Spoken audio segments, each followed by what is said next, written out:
C'est un pays ouvert sur l'océan Atlantique, une petite république d'à peine 1,5 million d'habitants. Le Gabon tire sa richesse de ses ressources naturelles, principalement la forêt équatoriale et le pétrole. En quelques années, l'urbanisation massive a bouleversé les modes de vie. Les Gabonais ont eu accès à une alimentation très riche, grasse et sucrée et se sont sédentarisés. Une transition nutritionnelle délicate qui a entraîné l'explosion du diabète. C'est une maladie qu'on ignorait, madame. Mais au jour d'aujourd'hui, le diabète au Gabon tue plus que le sida. Et ça évolue très rapidement. C'est incroyable, très rapidement. C'est comme la fois dernière, je disais que 4 Gabonais meurent toutes les 6 heures en République gabonaise à cause du diabète. Donc c'est un fléau dont les autorités doivent prendre à cœur. Landry est diabétique. Il vient rendre visite à son amie Hélène, diabétique elle aussi. Ils se sont rencontrés à l'hôpital alors qu'Hélène venait de subir sa 2e amputation du pied. Elle vit désormais chez sa sœur, sans fauteuil roulant ni prothèse. On n'était pas sensibilisé au départ. Je ne savais pas que c'était une maladie qui pouvait m'amener jusque-là. C'est après que j'ai pris conscience. Des ampoules sont sorties à l'orteil. Une petite ampoule sort à l'orteil. Quand on soigne, elle ne guérit pas, et puis la gangrène s'installe, et puis obligatoirement il faut l'amputer. Je souffre aussi de l'hypertension. Quand tu es diabétique, tu deviens hypertendu, tu as l'insuffisance rénale, tu as toutes les maladies, ça te donne toutes les maladies, tu es une personne finie. Isolée et sans ressources, Hélène doit pourtant débourser 230 € par jour pour ses médicaments. C'est la solidarité familiale qui lui permet de faire face et d'éviter toute rupture de traitement qui mettrait sa vie en danger. Au centre hospitalier de Libreville, le service de diabétologie est débordé. Chaque jour, 6 nouveaux patients sont diagnostiqués diabétiques et il n'y a que 3 médecins spécialisés pour assurer les 15 000 consultations annuelles. Leur principale difficulté est d'éduquer leurs patients et de leur faire comprendre que le diabète est une maladie chronique. Le diabète, c'est une maladie insidieuse, à savoir que souvent les patients vont très bien. Ils vont bien, ils mangent, ils dorment, ils vaquent à toutes leurs occupations. Et ils oublient donc le diabète. Donc voilà, ce qu'on a remarqué, c'est que la première année, tout se passe bien, ensuite ils disparaissent tous. Et la plupart reviennent, on va dire plus de 60% des patients reviennent seulement à l'occasion d'un problème, d'un trouble.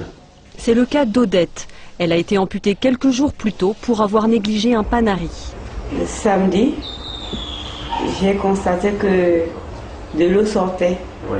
J'ai pris le coton, le daquin. Quand j'ai voulu toucher mon doigt, j'ai constaté que la peau s'enlevait. La peau s'enlevait. Oui. J'avais déjà perdu les 2 tiers de mon doigt. Les microbes adorent le sucre. Si vous mettez un morceau de sucre, les fourmis viennent tout de suite, tous les parasites. Le diabète aggrave l'infection, particulièrement sur les extrémités. Amputation, lésions oculaires, déficience rénale, les complications du diabète font des ravages. Pour sensibiliser la population, une grande campagne de dépistage a été organisée dans la capitale, Libreville, et dans les principaux chefs-lieux du pays. Soda à la main, Jean-Jacques attend patiemment son tour. Oui, je connais comme le diabète, oui. Autour de moi, j'ai des parents, j'ai des amis qui ont le diabète, et qui en souffrent vraiment, et qui suivent leur régime, etc. Oui. Ça, je le sais. Après un rapide entretien, l'équipe prend les mensurations, le poids, la tension et la mesure capillaire. Toutes ces données permettent de détecter les personnes à risque. L'accès aux soins n'est pas toujours évident pour plusieurs personnes. Parce que le poids de la culture veut que lorsqu'ils ont une polyurie, lorsqu'ils pissent énormément la nuit, lorsqu'ils remarquent qu'ils ont souvent soif, ils pensent à prendre des décoctions plutôt que de venir à l'hôpital. Alors, en faisant une caravane de dépistage gratuite, les personnes sont plus ou moins portées vers nous pour se faire dépister. Ce matin-là, sur les 140 personnes testées, 10 ont appris qu'elles avaient développé un diabète. Ce n'est pas le cas pour Jean-Jacques qui repart soulagé et plein de bonnes résolutions. Alors là maintenant, après cette consultation, je me sens regaillardi et puis je vais faire des efforts. Hein? Voilà, c'est ça.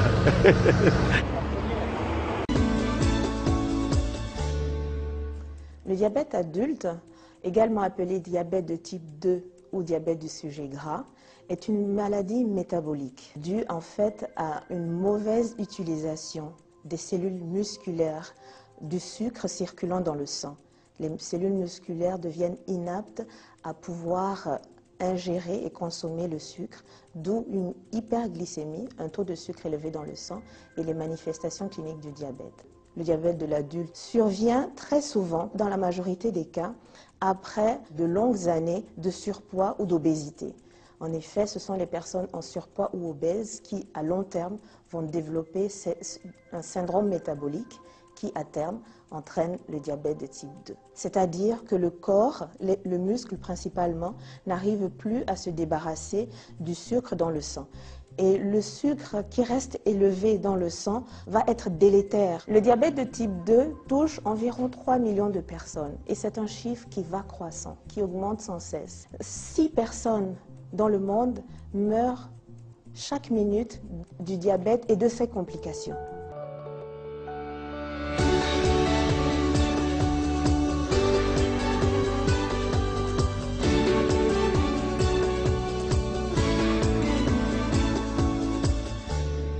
L'activation thérapeutique des muscles consiste à pouvoir apporter des molécules que l'on va cibler, trier, pour pouvoir faire en sorte que les muscles changent leur physiologie et que les muscles deviennent plus aptes à pouvoir brûler les graisses.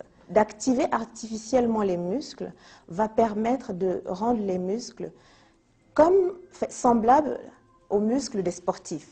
En fait, imaginez quelqu'un qui n'a pas une très grosse activité physique et à qui, à travers un médicament, une molécule, et ça c'est encore à l'étude, on pourrait arriver à transformer ces muscles et à les rendre, pas exactement pareils, mais à peu près comme ceux d'un sportif. Et donc, il n'y aurait pas d'emmagasinage du tissu gras et donc pas d'embonpoint, pas de surpoids, pas d'obésité.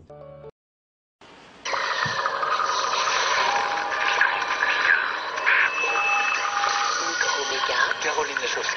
Jean-Yves Casga.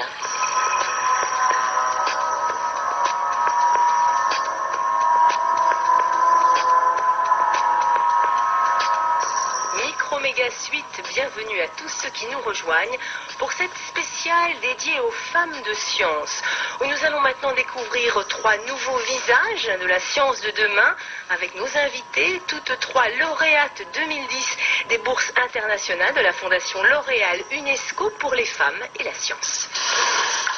On va continuer les présentations. Elisabeth Lendoy, bonjour. Bonjour.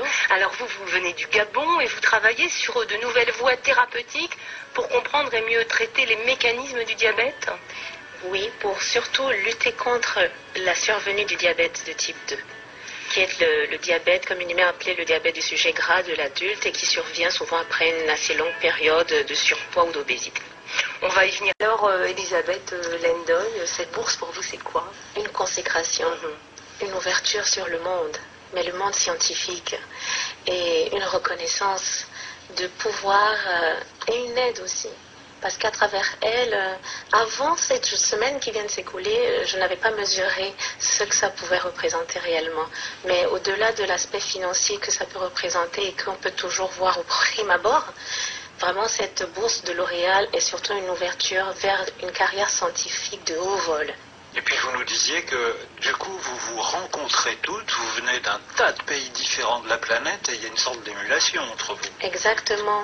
Et on espère qu'à travers cette bourse, on va pouvoir établir des contacts pérennes et on va pouvoir avoir des collaborations futures parce que chacune avec un domaine de compétences différent.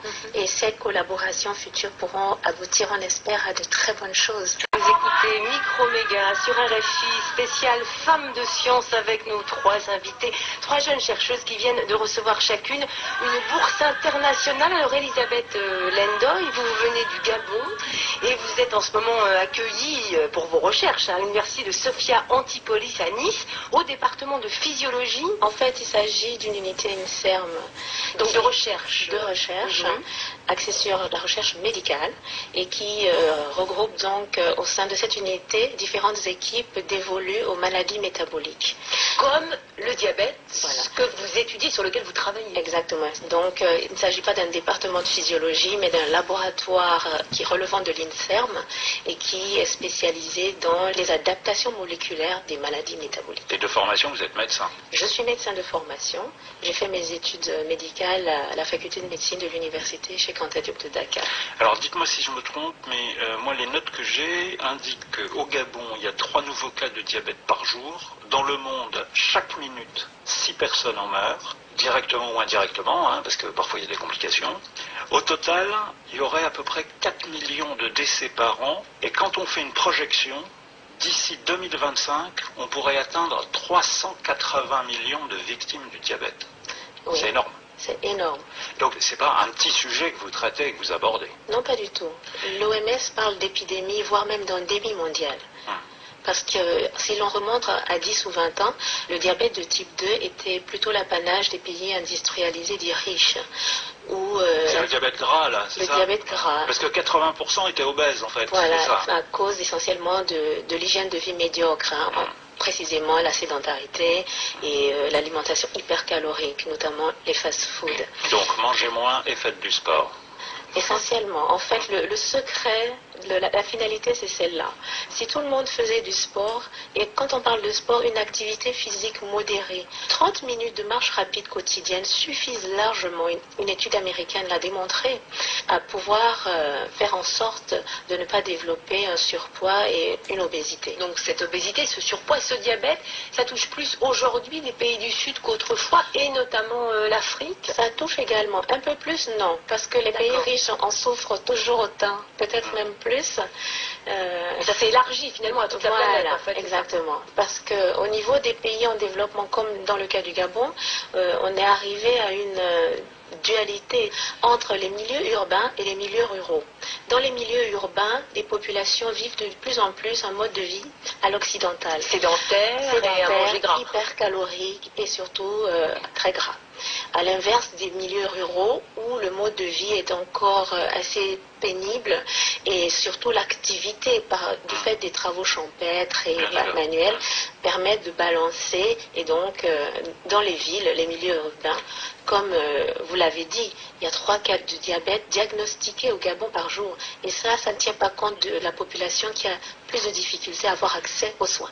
Mais en tant que médecin, donc en fait, et de chercheuse, ce que vous voulez atteindre, c'est un médicament contre le diabète, en fait. Le mieux ce serait, mais pas contre le diabète, contre l'impossibilité de développer le diabète. D'accord, prendre en amont, en fait. Voilà, exactement.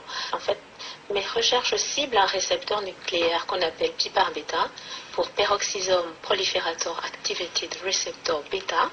Donc c'est une petite protéine? Oui, à l'intérieur des noyaux des cellules, et notamment dans le cas précis, on regarde la physiologie musculaire. Et lorsqu'on active ce récepteur, on remarque que le muscle change, qu'il devient plus performant dans la capacité de brûler les acides gras. Et donc, cette capacité de mieux brûler les acides gras fait en sorte que on ne prend pas le temps d'accumuler ces acides gras. Et donc, on ne prend pas le temps de développer tous les désordres métaboliques associés à l'accumulation de ces lipides. Mais si vous inventez ce médicament-là, Elisabeth, ça va être encore plus que la lauréate du prix L'Oréal UNESCO qui nous attend de l'autre côté. Il y a des molécules qui sont déjà en test et on espère qu'elles vont pouvoir être mises sur le marché un jour. Mais en l'état actuel des recherches, ça ne va pas sans mal. Il y a également des effets néfastes. Et pour le moment, il ne serait vraiment pas judicieux de consommer de telles molécules. Mais Elisabeth, en fait, ça signifie que vous avez un regard extrêmement lucide sur les hommes du début du XXIe siècle, les hommes et les femmes. C'est-à-dire, vous considérez que ce sont d'énormes feignants qui ne vont pas faire 30 minutes de sport par jour, et donc vous trouvez une solution chimique pour qu'ils brûlent quand même les graisses. Exactement. Mais ça ne peut pas être détourné en dopage pour les sportifs? Malheureusement, si, et en fait, ça l'est même déjà. Parce que des molécules qui stimulent PPAR bêta sont en vente, je dirais, illicite sur Internet. Et certains sportifs s'en procurent. Malheureusement, pour eux, la consommation de cette molécule n'est pas sans effet délétère et elles entraînent d'autres modifications qui ne sont pas que bénéfiques. Et les différentes recherches qui sont faites sur l'activation de PPAR bêta visent en fait à comprendre, en tout cas c'est le cas pour nous au laboratoire, de comprendre les mécanismes moléculaires qui donc interviennent en amont comme en aval de cette activation et qui font qu'on a plusieurs modifications. Et si on arrive à comprendre tous les mécanismes moléculaires qui sont inhérents à cette activation de PPAR bêta, on pourra cibler celles qui sont les plus importantes et éliminer les néfastes. J'espère que vous avez de grandes étagères chez vous, parce que pour ranger les médailles Nobel, il faut de la place en général. Mais c'est votre pratique de médecin qui vous a donné envie de mener ce genre de recherche, ou bien c'est vraiment la recherche qui vous attirait au départ? C'est plutôt, au tout début, étant enfant, c'était plutôt la médecine. Pour moi, être docteur, c'était être médecin. Et j'ai toujours voulu être médecin. Et puis, en faisant ma thèse de médecine, il y avait un volet biochimique. J'ai commencé à m'intéresser à la biochimie clinique, puis à la recherche, parce que je me suis rendu compte qu'avec une formation de médecin, donc de clinicien, on ne pouvait pas faire de la recherche scientifique. Et voilà pourquoi je suis aujourd'hui face à vous et j'ai cette bourse pour pouvoir mieux me former à la recherche scientifique.